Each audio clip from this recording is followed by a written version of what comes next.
Welcome to Designing a Better World, an Ismaili Center conversation series bringing together thought leaders who are improving the world through better design. I'm Zahra, and I have the pleasure today of interviewing Zahra. Okay, welcome Zahra. I'm so excited to talk to you today. I think for starters, let's tell us a bit about yourself, your background, the type of work that you do. Great. Well, it's so nice to be chatting with you, Zahra. It's such a treat, and my work has often been hard to describe, and I think that's because I work in the space of public interest design, which is sort of this emerging space that has been coming up over the last decade, and it really is where social justice intersects with the process of design. And the process of design being the work of trying to understand people, understand what they need, work together with them to design solutions, and then to constantly be in this state of looking at whether or not those solutions are suitable and how to continually evolve them. And so my work is really about working deeply with folks who are going to be engaging with a product, a service, a policy, a building, and working closely with them to help them understand what the process of design and creating something looks like, and then bringing them into the process in a way that allows them to be the leaders of both the product itself, but the ongoing evolution as well. Okay, awesome. You took out some of the questions that I had in here actually. So, because I did want you to describe design and the influence in communities, but you started to talk through that. So maybe if we can touch a bit more in terms of like what is your design process? Like, what does it look like? How do you start? What is your design process? Yeah, my process starts with people. I mean, it feels so simple, but so many, I come from the world of architecture and cities and urban planning, where it's not always the default. The design starts with the designer and this idea that we have around the architect as this sort of lone genius. And really when I began my sort of career journey, I was intrigued to interrogate that idea that a designer holds the wisdom of what a community or what people need. And so for me, my process is if we see a design challenge, the first person or the first people that we should be talking to are the communities that are most affected by that. And the thing that's kind of interesting and weird and amorphous about the work that I do is that the way that I see a design product is different than typical designers, and anyone who works in the space of human-centered design or participatory design. A lot of the things that we contribute to are creating equitable, fair, and just processes, but also working in spaces where the outcomes are a policy.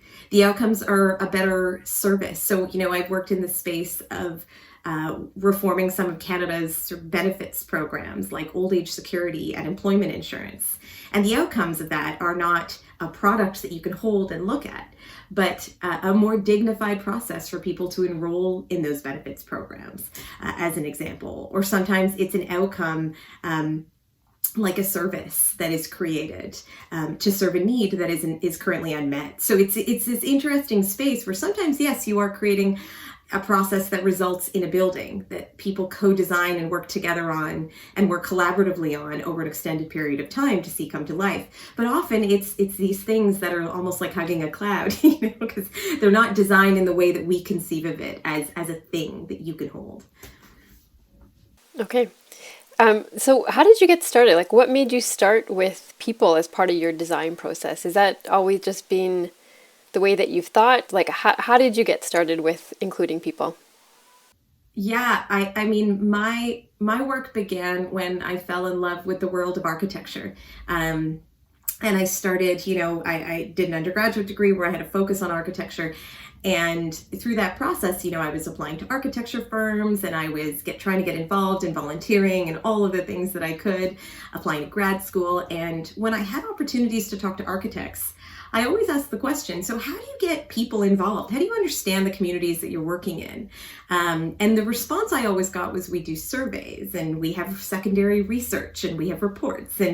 But I never heard a conversation about, we go and talk to the community, we spend time with the community. I heard about public consultation, which is these sort of legislated meetings that folks have to do to learn about a space. But I didn't hear about these sort of ways of understanding people. And so seeing that gap, very early in my career, I realized that, at that point, going to study architecture actually wasn't the thing I needed to do. What I needed to do was fill this gap. And so I started a practice in my early 20s, at the age of 21, that sole purpose was to meaningfully engage people who live in what was then called priority neighborhoods in Toronto, which are neighborhoods where people are experiencing the impacts of multiple barriers like low income, like geography, like race, class, status in the country, and to work closely with them to engage them in the process of buildings that were being introduced into their community. And so I started this practice, and I think at the time it was one of the first social design studios in Canada, because Canada was still sort of warming up to this idea that people must be part of the process, it's not just a nice to have. So I started that practice at 21 or 22. And Toronto had just established this sort of framework called the priority neighborhoods framework. And I think it was sort of 7 neighborhoods that they were going to put a lot of investment into. And these were neighborhoods that were chronically underinvested in. And it had just been the summer of the gun, where there was at the time sort of the highest number of fatalities on record in a single summer.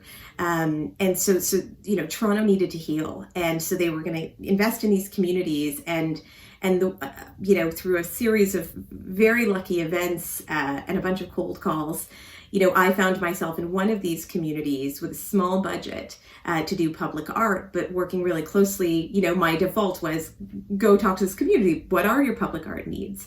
And the community's clear response was, we don't need public art. We need community infrastructure. We need a safe place to go. We need a place to convene and gather, to learn, to take care of each other, which began sort of the process of my first project, which really transformed my career, because I had the opportunity to work deeply in a neighborhood over almost 10 years and work alongside a community to really understand and design my process and design our process. And so I learned on the job. I love it. I've always been so inspired by the work that you do. And it's like, I've taken what you've done with people and I've brought it into the things that I do.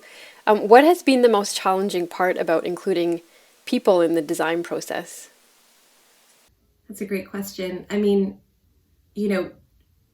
change moves at the speed of trust, right? Like this is a well-known sort of concept. And I think people notionally know that, we change the world at the speed of trust when we can start to build relationships, when we can prioritize the relational part of a design process or of any process of creating something difficult together or complex.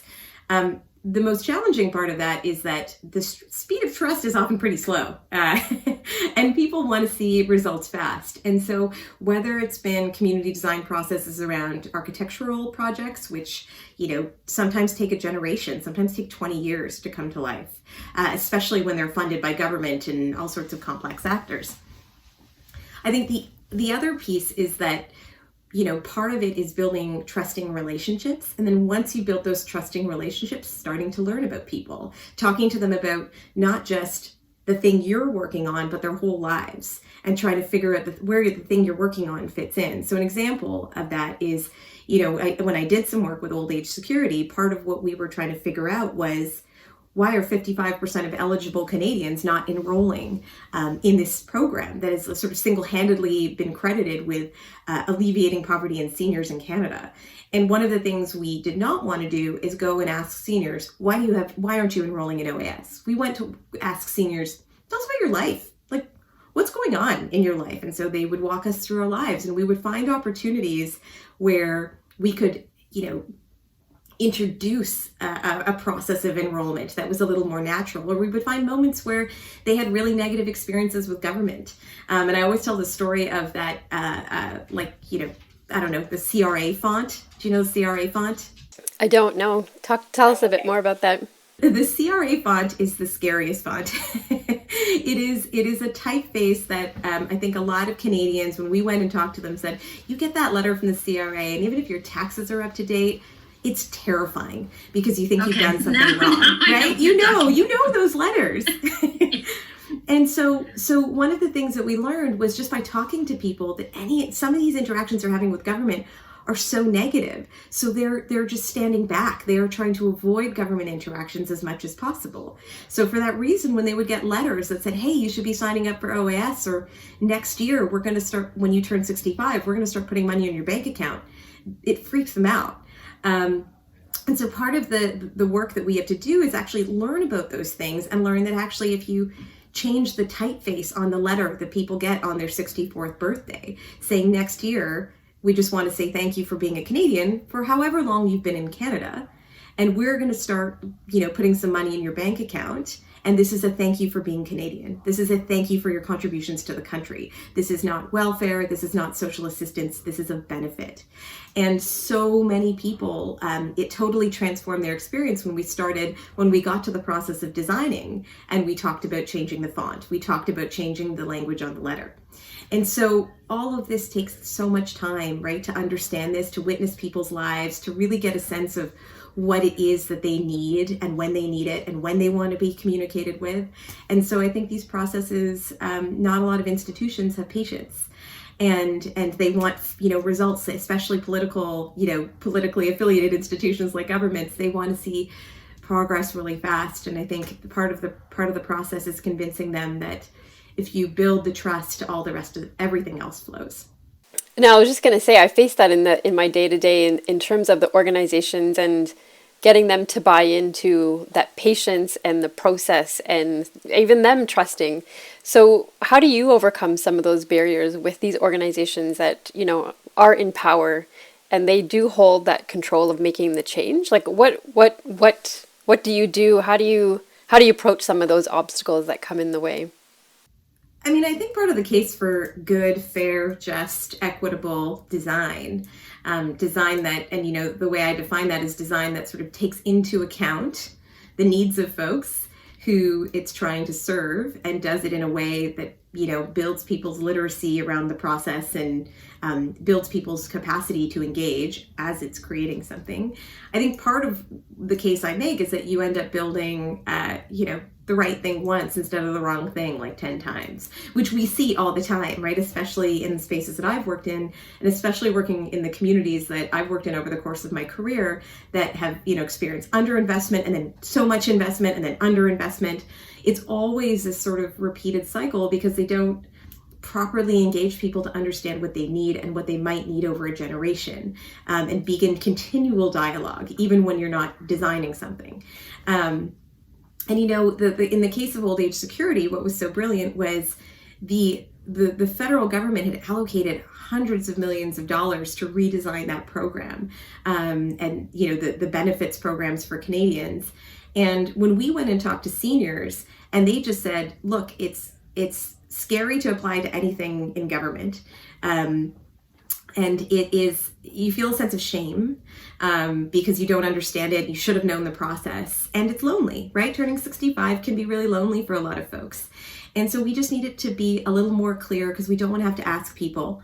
And, the government at the time thought that like a digital solution was going to be an amazing solve, right? And they were ready to spend like millions and millions and millions of dollars on this digital platform because they thought that seniors were going online.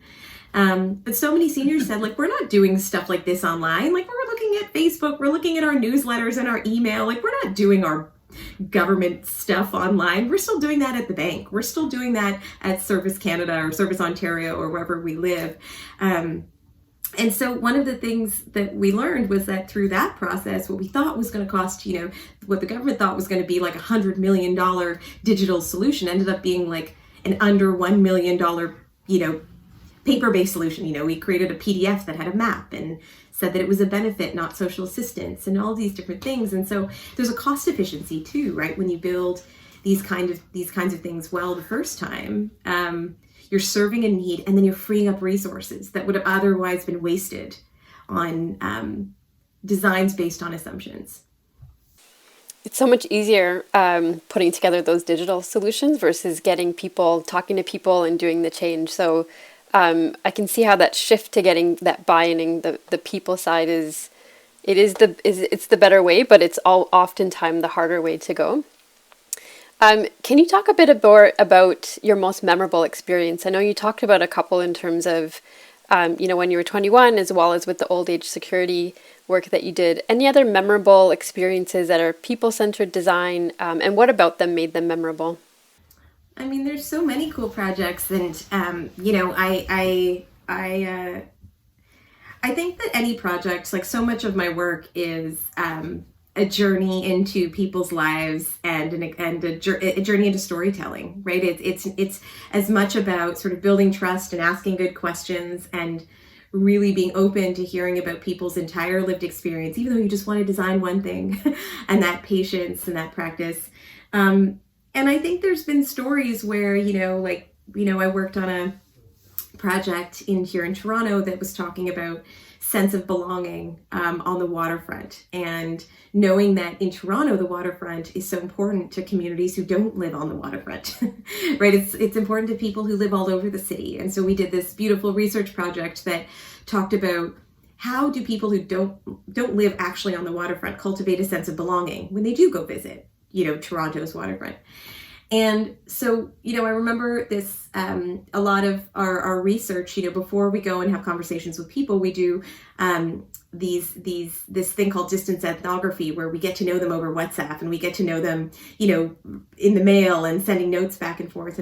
And we had these WhatsApp chains going with a bunch of our research participants from all over the city of Toronto. And one day we got this text from this young man in Thorncliffe Park, actually not far from the Icon Museum and the Ismaili Center. And I think he was 18 or 19. And the question we were asking was, where are your favorite spaces to just spend time? Because, the average person doesn't go, that's a public space, that's a private space. They just go, this is a space I really like. And one day over WhatsApp, in this sort of preliminary research, he sent us this text, and it was a picture of a chair, and it was outside of Cinnabon at a mall. And we were like, okay, cool. Tell us more about this. And he said, I love this chair. It is my favorite public space, and it is warm. I can sit here for as long as I like. It smells amazing. I don't have to share the space with anyone, and no one really bothers me. And it was for sure a security chair, like for a security guard for the mall, for like a mall cop or something. But to this young man in a neighborhood that has underinvestment, this was the place where he found refuge. This is a place that he thought was beautiful and fulfilling and calm. And so instead of like looking at grand precedents from, all over Toronto and all over Canada of like these grand public spaces that most architects and designers do, we were looking at a chair in a mall and saying, how do we create space that makes him feel as good as he feels there? And we can learn more from that than we can from looking at Scandinavia and looking at, the most beautiful waterfront space in Toronto, or in Vancouver, sorry, that while it might be spectacular, people might not use it as well as this chair gets used. And that's our goal. So it's moments like that, and I have like 1,000 of those moments. But it's moments like that where people sort of trust you enough to say, I remember a story, we were doing research about trust in organizations, and this man texted us. We were doing this preliminary research that we do over WhatsApp, and this guy texted us, or this research participant, and he said, it was a picture of an engagement ring, a men's engagement ring. And we were like, so what's this about? And he said, I work in downtown Toronto, and every day when I walk to lunch, I walk by this jeweler. And he's like the only person in the Path, which is the underground system under all the buildings downtown on Bay Street in Toronto. He's the only person who ever makes eye contact and sort of waves and says hello. And now I'm finally engaged, and my fiance is going to kill me, but I was walking to lunch and I decided to buy my engagement ring from him because he gives me such a sense of community in the Path.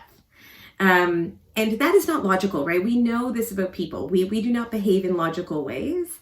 And so designing, we were designing at the time, I think we were designing a loyalty program for a private sector organization.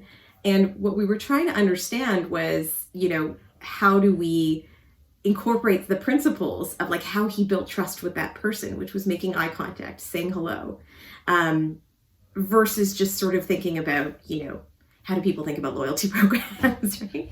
So it's, more of my work has been doing it in the community space, but even in the private sector space, there's been so many wise insights that we've been able to use to talk about how you build trust, as an example.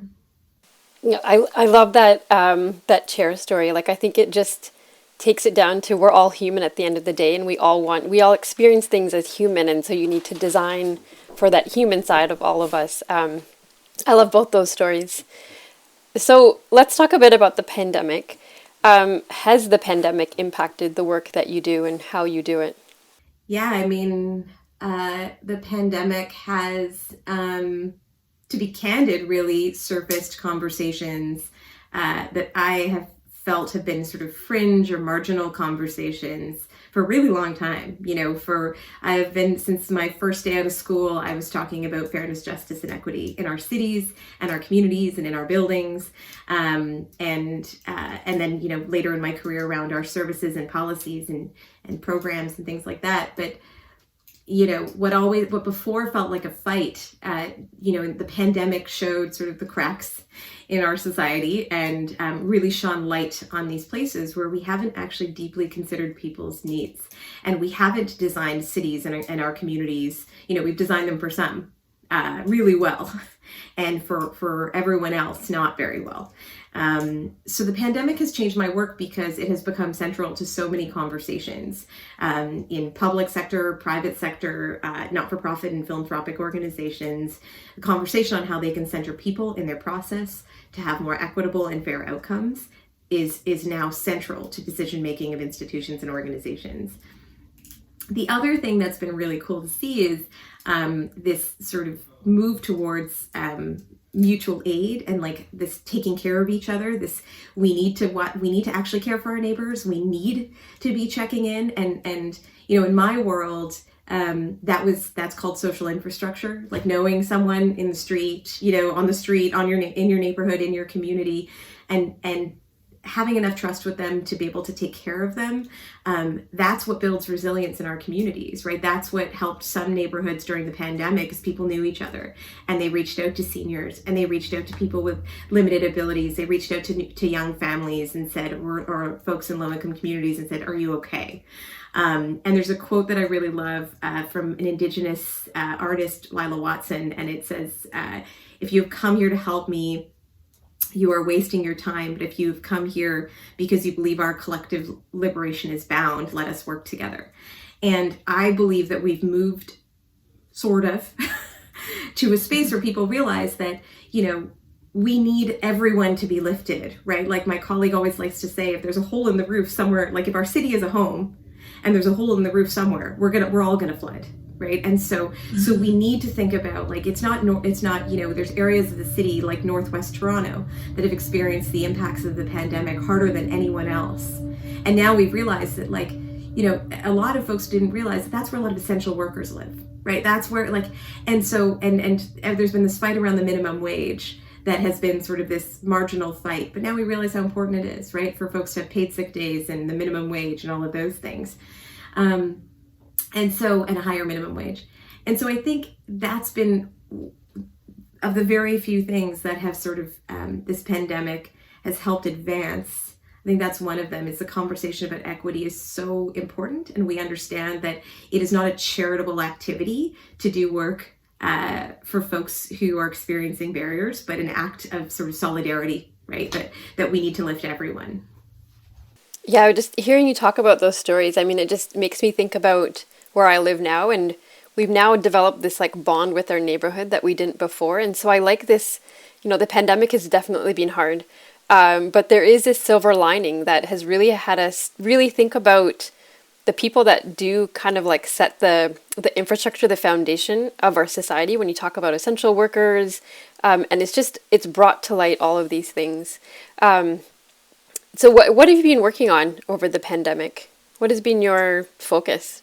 Well, I mean, a few things, first is making sure that myself and my family are okay. I think that's become a work in itself, making sure that we, feel connected and grounded, right, in this time that's like so uncertain. I think so that's work. And I think that's part of learning in the pandemic is that, caring for each other is important, capital W work. I got really quickly involved in COVID recovery. So right after our first lockdown in March 2020, it's so weird saying our first lockdown. But right after that first lockdown, I started, because sort of my work has spanned between sort of grassroots and institutional spaces. As soon as the lockdown happened, I had institutional folks or people who, have wealth or had some kind of influence or affluence reaching out to me and saying, where can I direct my investments, my energy, my giving. And I had grassroots community organizations and individuals reaching out to me saying, I need, like, where do I get access to this? I need money, I need rent, I need food, So I just decided that all of this information was living in my Instagram, and my texts and my Twitter messages and in voicemails. And so I decided to start putting all of it in a publicly available spreadsheet to say, based on the communities that I'm part of and I'm connected to, here's, if you're someone who needs something, here's all the resources. If you're someone who has something to give, here's all the resources. If you are feeling the impacts of the mental health challenges that this pandemic, that's arousing in so many of us during this pandemic, here's free places to go. If you are a parent losing your mind with your kids, here's things to do that are free, that you don't need to spend money on, because the financial uncertainty of the pandemic at the time and even now was putting a lot of stress on parents as well. And so I created this open source spreadsheet, and then like overnight, dozens and dozens of people volunteered to help. And actually one of them was an ER doctor who was then in quarantine because he had returned from spring break with his family in Florida, and said, here's a quick tip on how to turn this into an app, or a web-based app, I learned it's called. And, I'm not a technologist in any way, so he sort of coached me through how to turn this into an app for the city of Toronto, and it was called the COVID TO app. It's still live. At its peak, it had, I think, 10,000 users an hour, and people from all over the city were using it to figure out where to put their resources or find resources. And I connected again with the city, the municipality, services like 211, which a lot of folks call to understand where they can get these kinds of support, to make sure that, and other social service agencies, and sort of making sure that we were triangulating all the data to make sure it was up to date and accurate. So that's been one part. And then the other significant thing that I've done during the pandemic is started a new organization, which is wild to do in a time where, you don't meet a lot of the people that you work with. But I co-founded an organization with a colleague called Monumental. And our focus is sort of on two things. One is on, broadly on an equitable recovery that lands us with a fair and just society. And underneath that, sort of two key activities. One is, shaping vital institutions and doing the work of helping institutions who are reckoning with, their role in racial injustice, their role in inequity, their role in not considering people, elevate, the way that they practice, and elevate it in their strategies. And so in all of the choices that they make sure that equity is considered. And then the other piece of what we do is producing projects that fill the gaps. So, on one hand, we're working with federal institutions and big national agencies to help them get better. On the other hand, we're starting to look at, well, what are they not doing? And so we're, starting our own projects. Like this summer, we're launching a campaign and co-designing it called All Out, which is expanding the movement of racialized folks who get out into the wilderness, who get into the backcountry, who go camping. And because it's been such an important part of addressing mental health issues, the nature deficit that so many racialized folks feel because they live in crowded neighborhoods, they live in crowded homes, they live in neighborhoods where there's no green infrastructure or parks. Getting out into, camping, wilderness, going for a hike, going for a bike ride is so important at this time because it's really all we can do. So we sort of have been working in these two spaces where we're helping institutions like, our federal housing agency, CMHC, and the Federation of Canadian Municipalities that are really vital institutions for Canada, but then also doing this work where we're producing creative projects. And through all of this, our sort of the through line is that we are amplifying the voices of racialized people to make sure that they're in positions of leadership on the other side of this pandemic. It's amazing. Like I get so inspired to hear your stories. You sit at such a sweet spot of being able to make change. I think my final question for you is, what advice do you have for people that want to be doing and making the kind of change that you do? Where would they start? What advice would you share with them?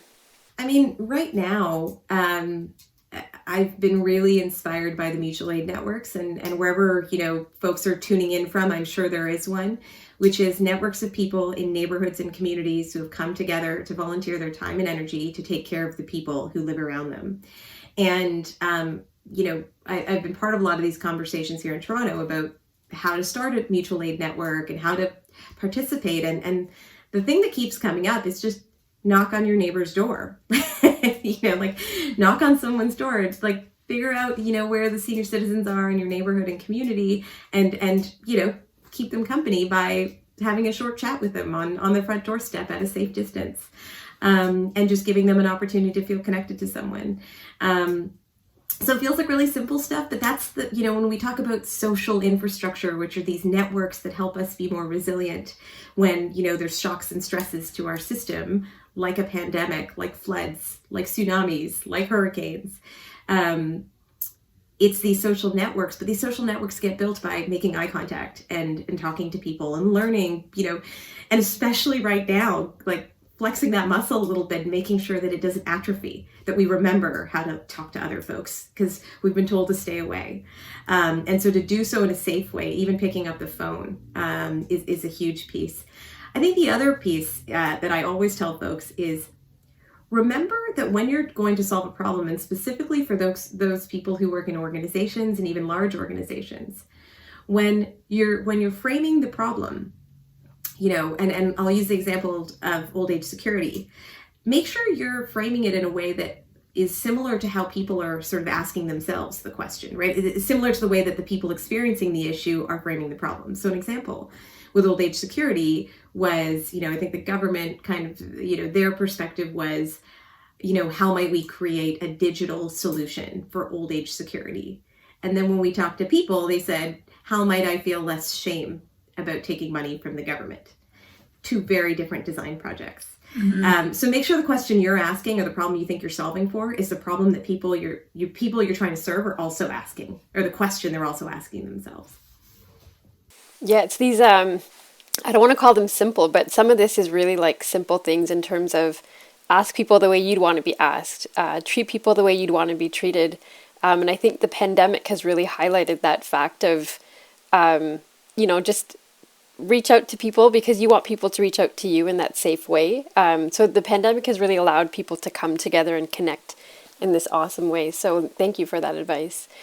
Zahra, this has been amazing. I could listen to you for hours. You have such good stories, such just simple ways of how you've broken down very complex problems and brought it down to the root of people at the center. Anything you want to leave with, anything you want to share in closing?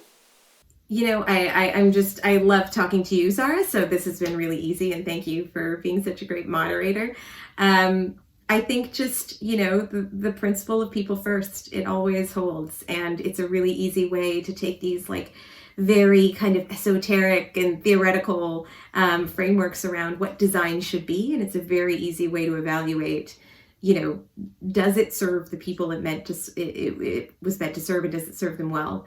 And that for me is the sort of shortcut to figuring out if any design is actually working. So I'd leave that with everyone listening to just, have that at your fingertips and take a look around, the systems and things and designed things in your life and see if they centered people in their creation.